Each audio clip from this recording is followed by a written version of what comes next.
Da skal vi få høre inntrykk fra Frankrike.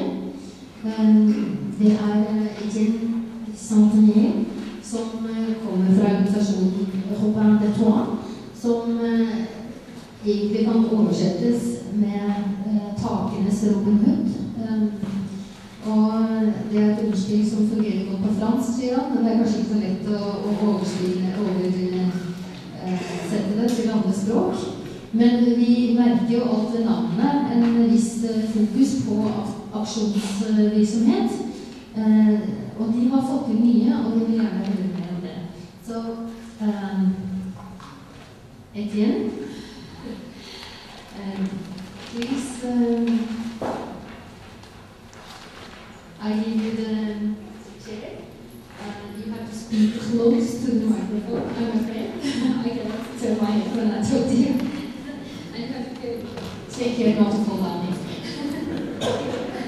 Okay, Etienne, Saint-Denis from Robin de Toits.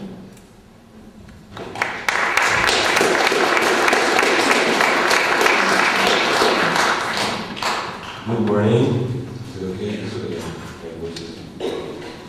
Okay, so first what I propose is, I don't know if everybody understands English, I hope so. I will give you a speech on what goes on in France, and then you can ask me questions. This way, if there are some details that we escaped or some things I didn't explain well enough, we can come back on this. So I've understood that I don't have to address the health problems because it's going to be done after a speech by other persons.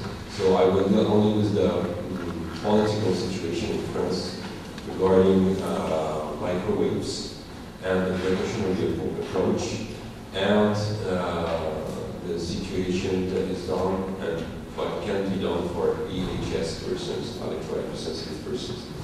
So we are, Robin de Toits in France, are dirty activists. So we believe only in forcing politicians to act and forcing the industry to deal with us. Yes. Is it possible that you can speak closer to the microphone? Yes, like this. It's a bit better. Okay. No problem. So, what we realized quite early in this struggle was that we had to move closely with lawyers. Lawyers enable us to go to court and eventually enable us to win some cases. As soon as we started winning some cases, court cases, the politicians who were ignoring the situation had to deal with this, and the industry too. So what happened was exactly this. We are working with a network of lawyers, and I'll come back on this later. And once you link together activism, because what we did first was to organize lots of media campaign all the time. It's pretty hard in France because it's the same here. I don't know. The telephone company, the industry, globally speaking, is buying lots of advertisements, and we had trouble to have good papers in the media concerning this issue. So what we had to do is to organize scoops, because a good journalist can't resist a scoop.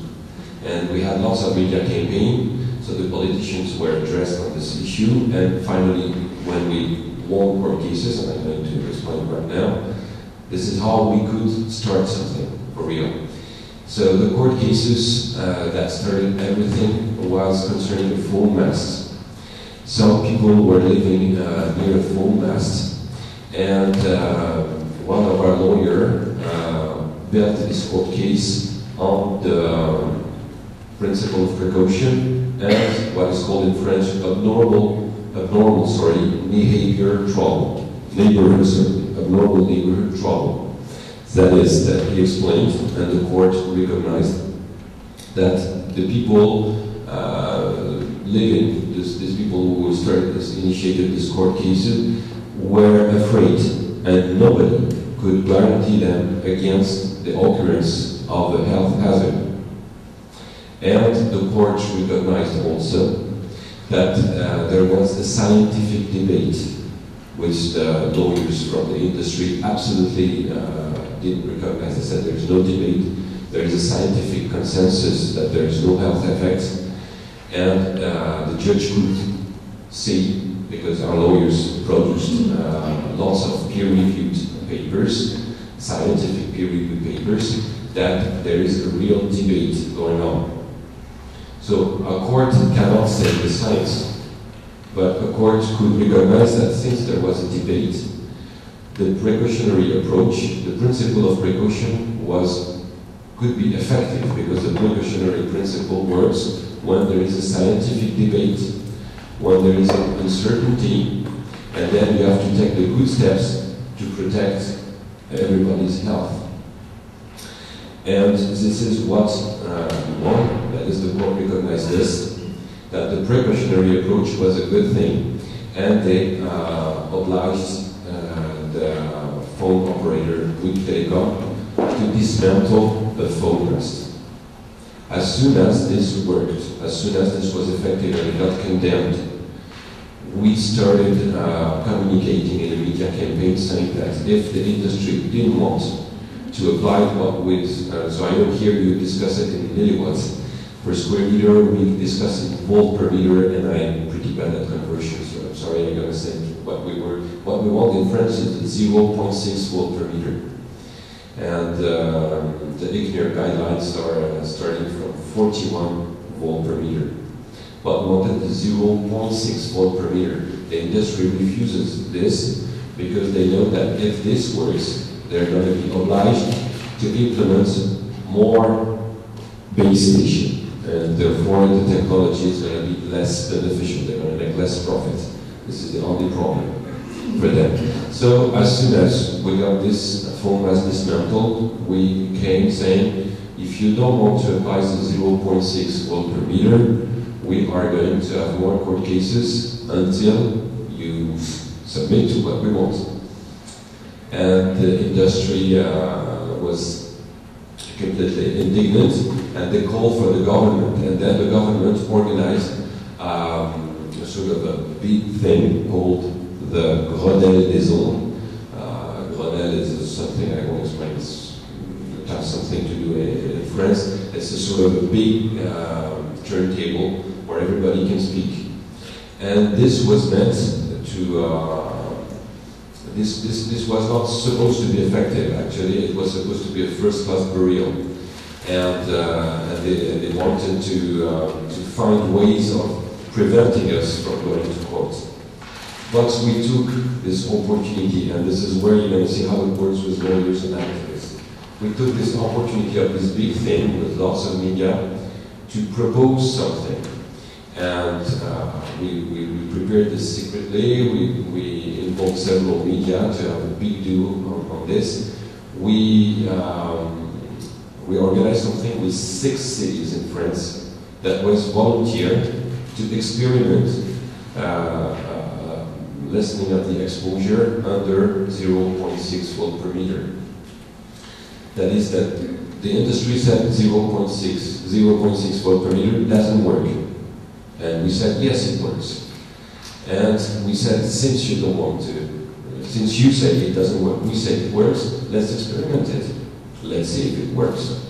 And we have already 6 cities that are willing to experiment this 0.6 volt per meter. And we made a big thing in the media, and it was coming on, and each day this big thing was going on. We came, and more cities were willing to candidate for this experimentation. And pretty soon we had 50 cities, then 70 cities, and finally, eventually, the government had to let go and to say, okay, we're going to make this experiment. And this experiment is called COOP, or Comité Opérationnel. This is operational committee, which deals with lots of people in the government. We even had to, I mean, not we belonging to this thing, but several laws were removed. That is a special decree to relieve the mayors and the industry from all legal actions while the experiments will go. Because if some emergency calls cannot be made, they might be prosecuted. All these were removed by special decrees. So this thing became very big stuff. And eventually, because of money reasons, of funding, there is only 17 cities which are going to experiment the lessening of the exposure. So that was a political procedure. We had to deal with the industry. So we are going to experiment in these cities, something that between 0.1 volt per meter up to 40 volt per meter. Because they didn't want to experiment specifically the 0.6, it was symbolical. So we said, okay, but, we're going to experiment something that could work also for EHS persons. And we have already done the first phase of this experiment. For 1 year, we've been arguing and negotiating the protocol of measurements. And this could show us that up to this big government thing, the way people were measuring was approximately the same as this. It was almost something. It was physically working, but what you could find, they had tried to make us believe that this is what people were exposed to, and it absolutely was not what we could call exposimetry, what people can really receive. So we have now a very good protocol that we have to negotiate with the industry that is going to help us make first a state of what we are exposed to in these cities. So we had to go through a simulation to see beforehand where we could find the highest exposures in the several cities. And this has been done in 6 cities. And now we're going to experiment the second phase of actually lessening the exposure. This experiment will last a week, 5 days, to see if it works. And they're going to be together the lessening of the exposure versus the quality of service. And we recently had lots of problems because the industry sort of made several steps to avoid this experiment. And we had to go strongly, like all the politicians were leading these things, saying that if this didn't happen, we would go public into the media and say that they even they were afraid of the test, which would reinforce us, and we would go back to court. So this is where we are. We forced the politician who was presiding this come-up thing, we forced him to take a decision that the simulations, so the computer simulations of the lessening of the exposure are going to be made, and they're being made now. We don't know if we will succeed in actually having the actual experiment, but we will have the simulation. If it doesn't work, it'll be due to the industry. And symbolically, we have already won.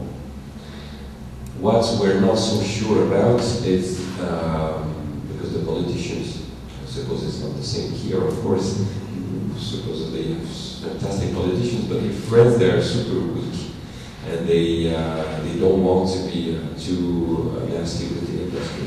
So we're not so sure it will be a law. So what we intend to do is first to have this symbolical victory, if possible, to have the actual experimentation, and then to go to court. And instead of asking for the dismantling of full mass, ask for, in the area where we have the defendant, people complaining about full mass, to ask the court to force the industry not to expose these people at something that will exceed 0.6 volt per meter. So therefore, if the politicians don't give us what we want, we will ask the justice to give it to us. And, well, we think this will work. So I've already talked to you about this.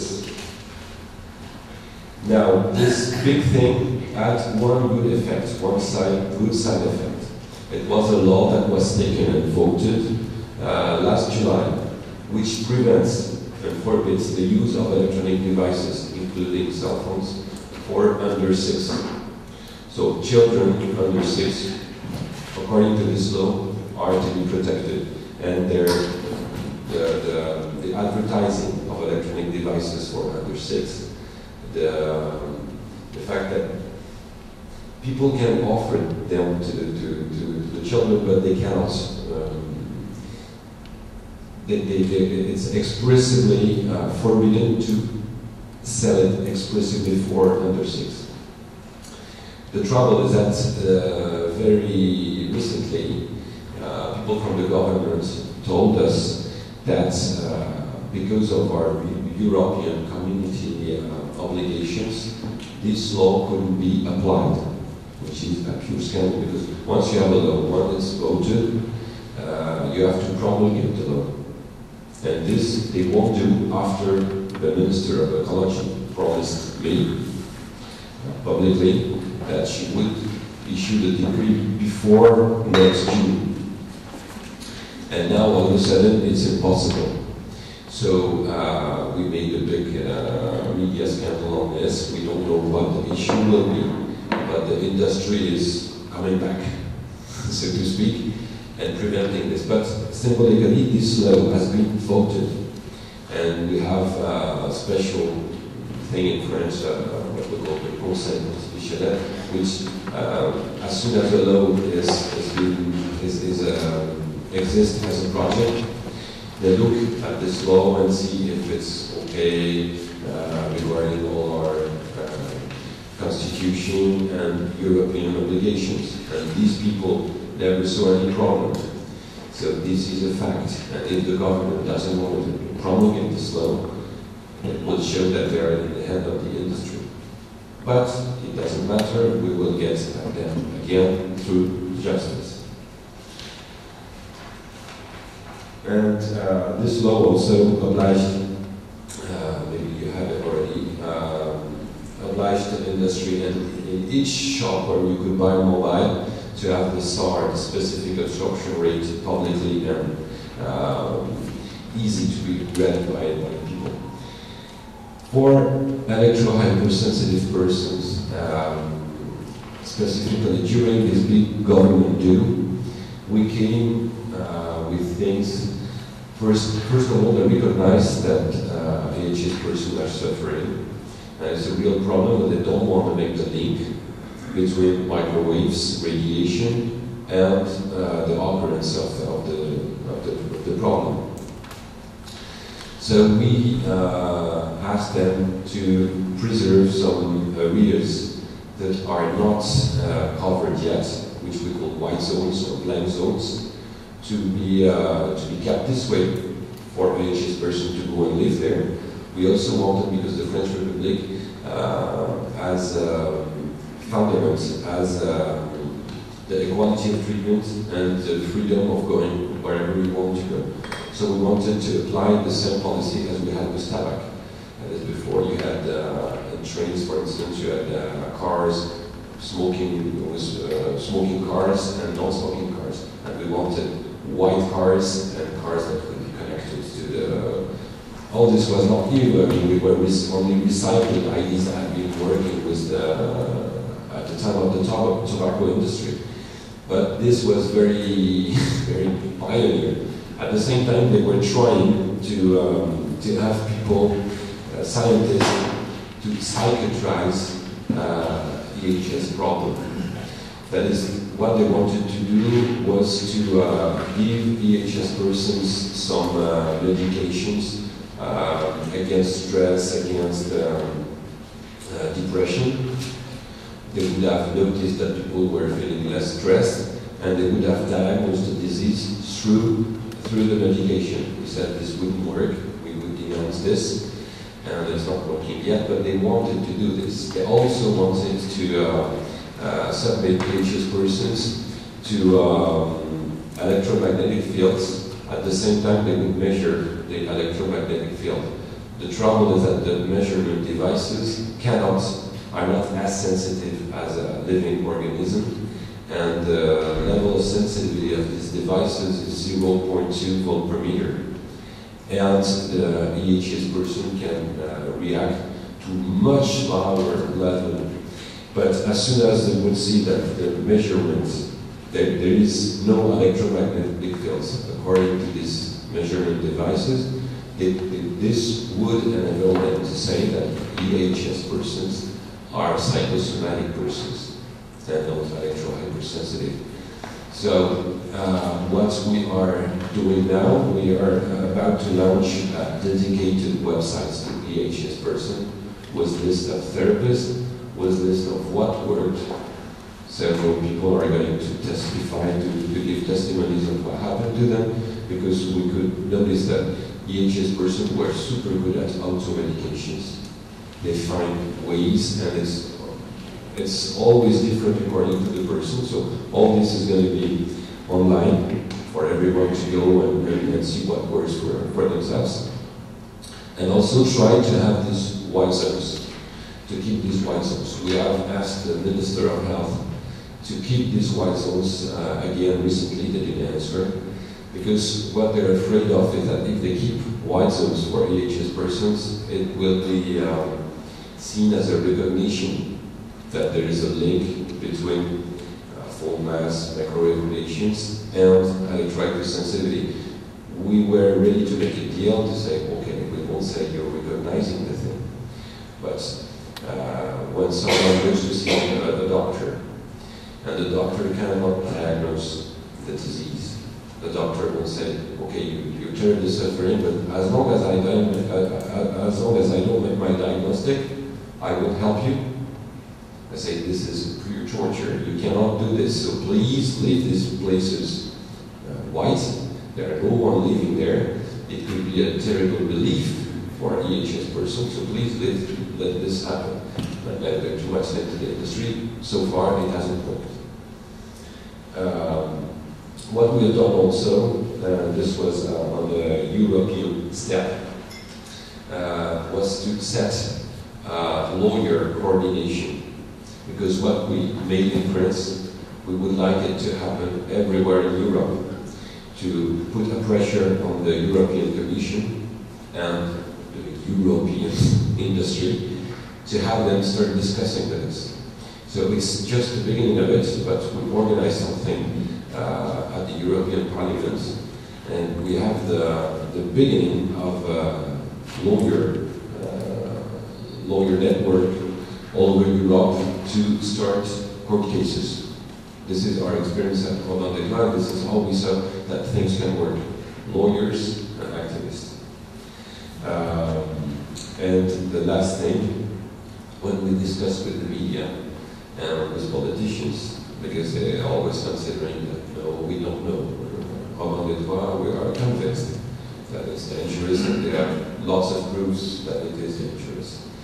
And the media is always relating things we don't yet know, and so on and so on. So we always come back on the insurance company's position. It's always the same. In asbestos in 1919,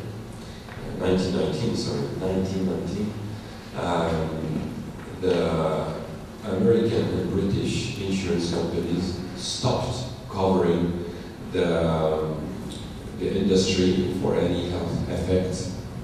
It was forbidden. Asbestos was forbidden in France in 1996. But with the microwave radiations emitted by mobile phone as Wi-Fi now and so on, the insurance company, and it started in 2000. It started with the Toits.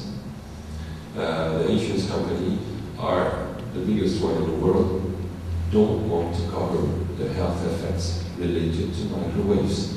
And these people are not philanthropists. They know that if there are prosecutions and so on, they could pay so much that it might threaten their own existence. They might it might break their own kidneys. So this is a big thing, and very recently Toits company has issued a report comparing asbestos juridical issues with mobile phone industry juridical issues, and this is very important. So I have finished with my speech. Now I can answer any questions you have.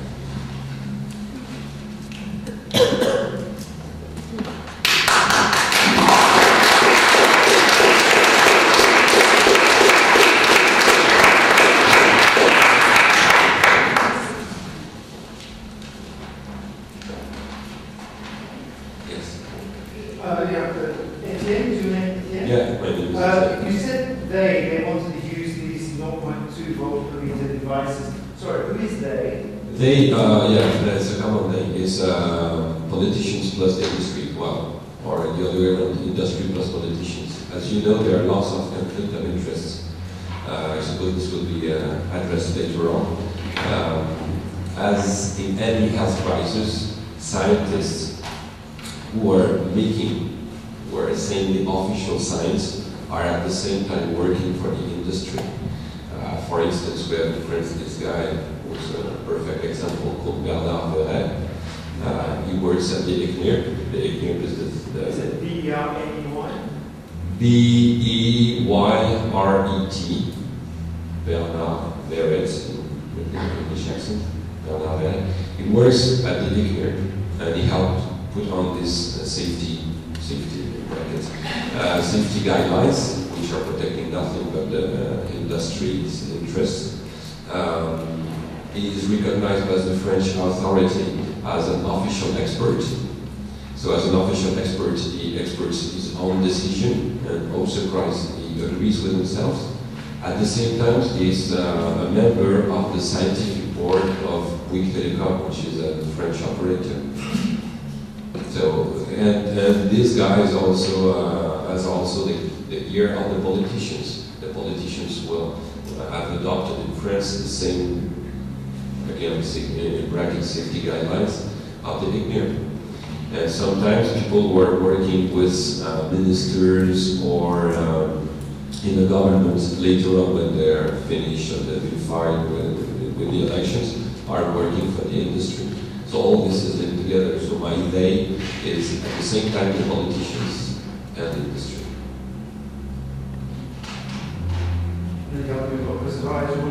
Is electrolysis to be recognized as a medical condition in France? No, it's recognized as people suffering. So they're always saying that it's a real problem, at the same time they do nothing. They do nothing except that they wanted to implement this study, as I told you, the study that would try to psychiatrize electrohypersensitivity, because what was expected is that if these people were a little bit crazy, it would be due to the industry or the emissions, but they could be seen as crazy people and therefore as wasted people. And, no, sure. The electrosensitive dumped in the somatoform disease psychotherapy required for a very long time. I mean, formally, like in the UK and in Sweden, electrohypersensitivity is, you get money back on tax. We don't even have this in France. What we have is a whole lot at one point, 2.5 years ago. We had already been before confronted with an electrohypersensitive person, but we thought that what we were doing was enough. And then some of electrohypersensitive persons started working with us within Robert Detroit. And then we realized what it was, because none of us was before some people, electrohypersensitive persons, started working with us. None of the original group in Robert Detroit, nobody was electrohypersensitive. So we realized that it was a specific problem, and we decided to address it. And what we did was to make it public. We went into the media And you know, there are lots of hypersensitive persons to chemical products, and this was already an issue that was 10 years old in France. But in the public, almost nobody had heard of it. Now, the electro-hypersensitive persons is something widely known in France. We make it public, and we made a huge media campaign of electro-hypersensitive persons. So it's a real problem, and they have to, at least, I mean, the politicians have to at least pretend that they're doing something. And this is what they're doing. Okay, Kenneth, will we take questions now? I was wondering, during the court cases and later on as well, did you have help from any scientific experts that backed up your arguments, or just the lawyers? No, we had lawyers, but the lawyers had scientific peer-reviewed papers. And we didn't need to have anyone testifying, even though we organized several times in France already scientific meetings with international scientists like Professor Hardell, like Ole Johansen, well, from several countries. We made these, we invited the industry to come and to have a real debate, because as you know, when they are organizing their own debates, we have a little seat, if ever. And but they didn't want to come, which we wanted to prove that they didn't want a real discussion. So we didn't need to have scientists coming and explaining, just the fact that we had, there are roughly 1,500 studies on this specific topic, and you have roughly half of it saying it's dangerous and half of it saying it's not dangerous. So we could also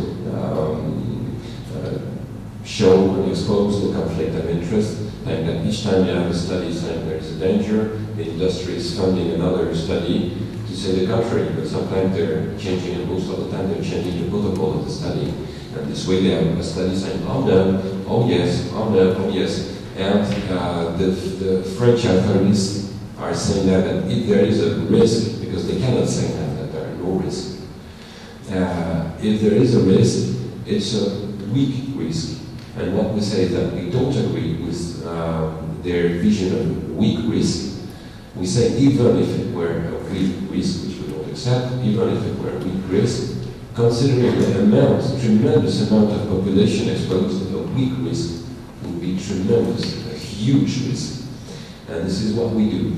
And what I forgot to say about EHS person, we are willing and we are waiting to do court cases for EHS person, because we believe that this is the only way we're going to have real improvement. What we lack to go to court now is peer-reviewed scientific paper. This is something that a judge won't be able to reject, and we don't have enough. There is Magna Havas who issued one recently. As soon as we have enough, according to the lawyers, I'm not a lawyer myself, as soon as we have enough peer-reviewed scientific literature on the subject, we will be able to start court cases. If we will, we don't know, I can tell. It's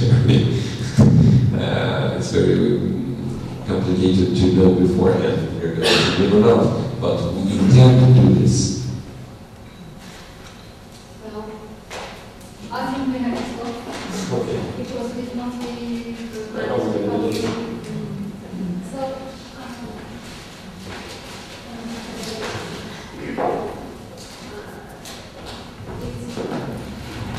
thank you very much for taking the leadership always to come here. With non-electro-hypersensitive electrics. Thank you very much. And we hope to have more exchange of We have to make links, especially with this website for EHS persons. We're not sure we'll have the possibility to have it in English, because it's time-consuming and we're all non-profit persons. We're not being paid for what we do. So we'll try our best, but we have to make links. Thank you very much. You're very welcome.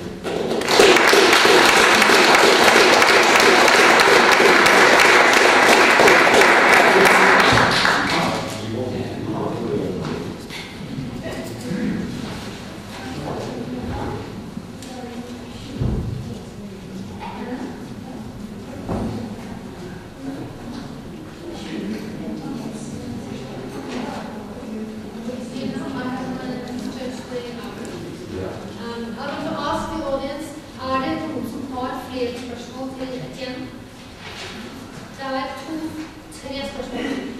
Can you take 3 more questions? We have some more time. I'm sorry. Skal vi se, det var Ida først. Og så var det deg. Og så var det deg. Og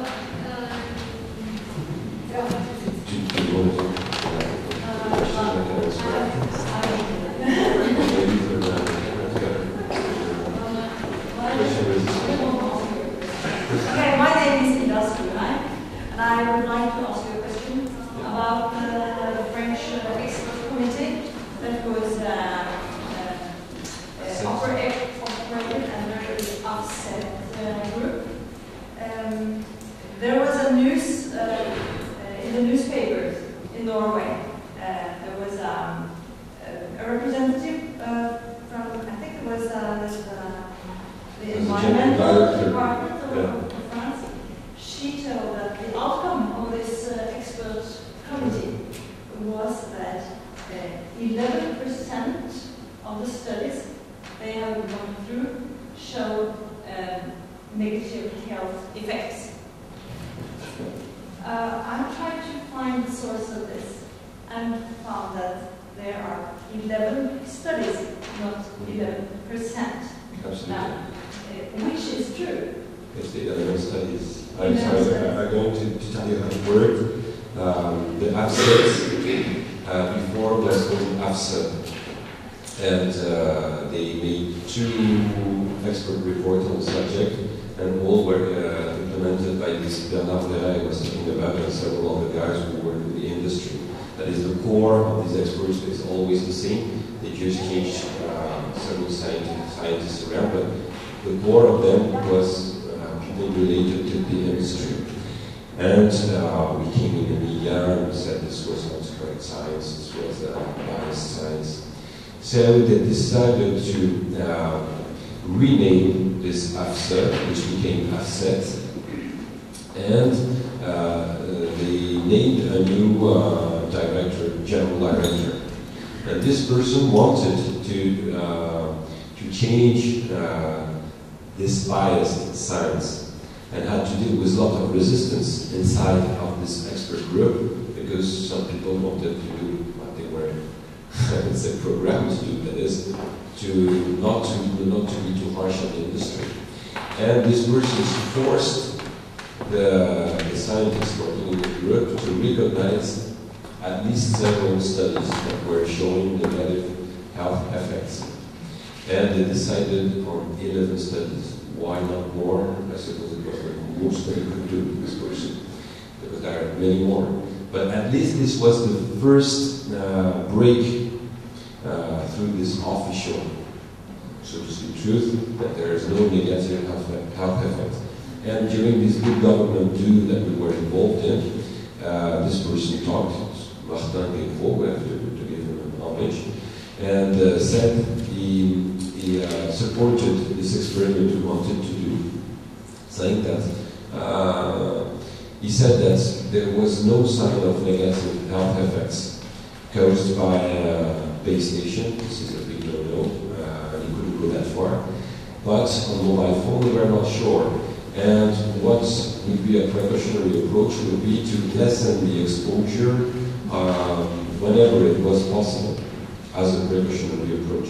So we are in this big hypocritical situation where you have safety guidelines, which are supposed to be health protective, and at the same time everybody is happy when you're much under, very much under these norms, under these guidelines, which show that they know this is dangerous. As you know, we are protected against thermal effects.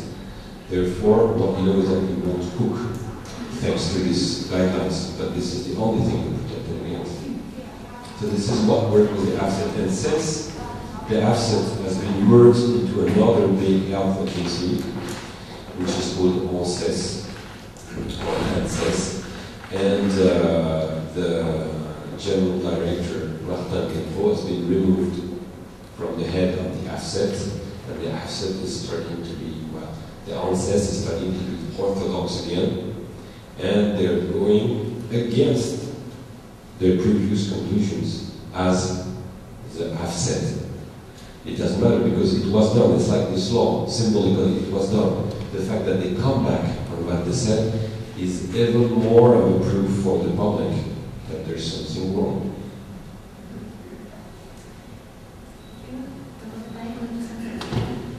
Please learn people about the insurance industry, Lloyds. They had a report and analysis which... Yeah, it was done last October. You can find this on our websites, and I can send it to Solveig, the full report in English, because recently I was audited by the Council of Europe. And Romain was selected first because we were in Paris, and the Council of Europe, as you may know or not, is not the 27 countries belonging to the European community, it is 47 countries, also the candidates get into the European community. And this report is done by Jan Huus, who is a deputy from Luxembourg. And I said this, I gave to this reporter, Jean Huus, this report. So the Lloyds in this report makes sort of state-of-the-art. They're focusing more on the mobile phone base station. If I remember well, they're not addressing the Wi-Fi problems, but saying that it might look like, eventually look like, juridically speaking, like the asbestos file. That is lots of prosecution and tremendous amount of money to be paid by the insurance covering the industry. Therefore, they don't want to go into this.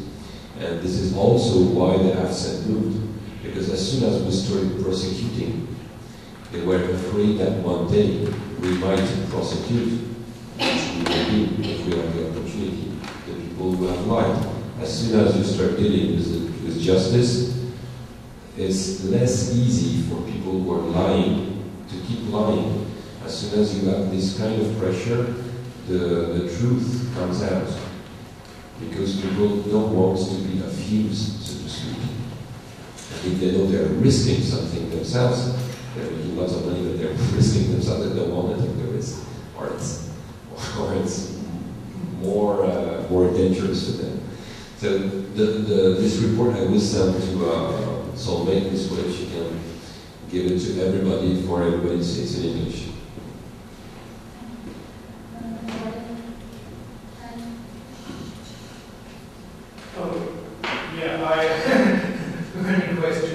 Where are the white zones and which are the 6 cities? No. The white zones are not in the 6 cities. The 6 cities. This experiment was done this way. We selected, because it had to be like a scientific experimentation. So all the cities selected were to, it had to be reproducible, this experiment. So we took several cities considering the number of people living there, the geographic position, if there were mountains, if it was flat, if it was by the sea, and so on. It has to be something representative of the what we can find sociologically and geographically in France. So it's been done in 6 cities, only 17, just because it took time. We're going to do the others. The real suspenses. Are we going to do the actual experimentation of the exposure?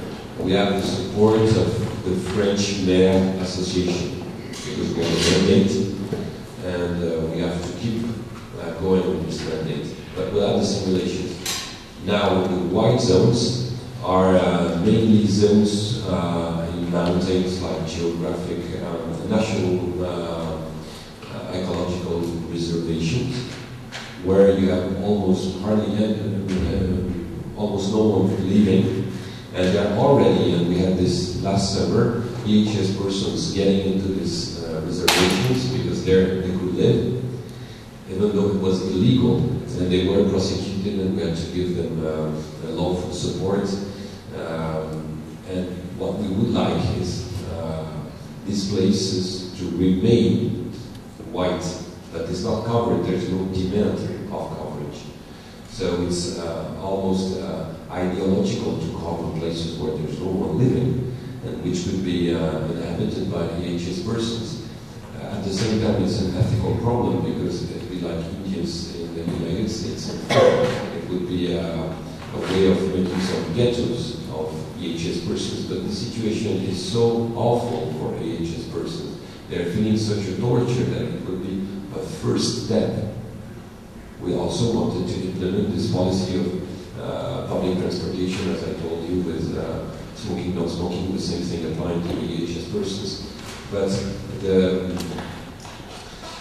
sometimes I have the feeling that we are like the people who were in old times saying that the Earth is round, and there were people who were saying that it's flat.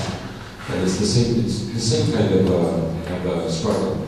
And for EHS person to recognize the EHS problem is to change drastically the technology. And this the politicians don't want to address. It's too risky for them because people are so dependent on their electronic devices. So we have to find ways. I was at the point of view personally, as well as many people in the room. Do you know what's happened to the place in Valence? Excuse me. But precisely. I just stop you there. There is one more, two more on my list. Brief question from Rafa, and then you.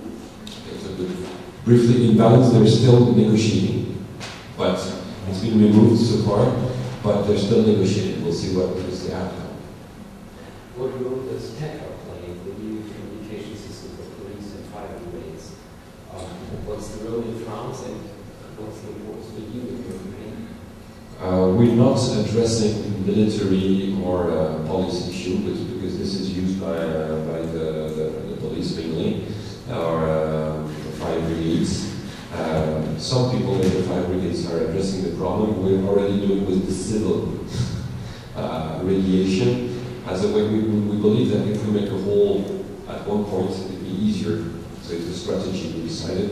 It'd be easier to have everything collapse. If we attack straight from the military or the police, it's going to be harder. So we get on the we remain on the civil target mainly, hoping this will help to change the whole regulation.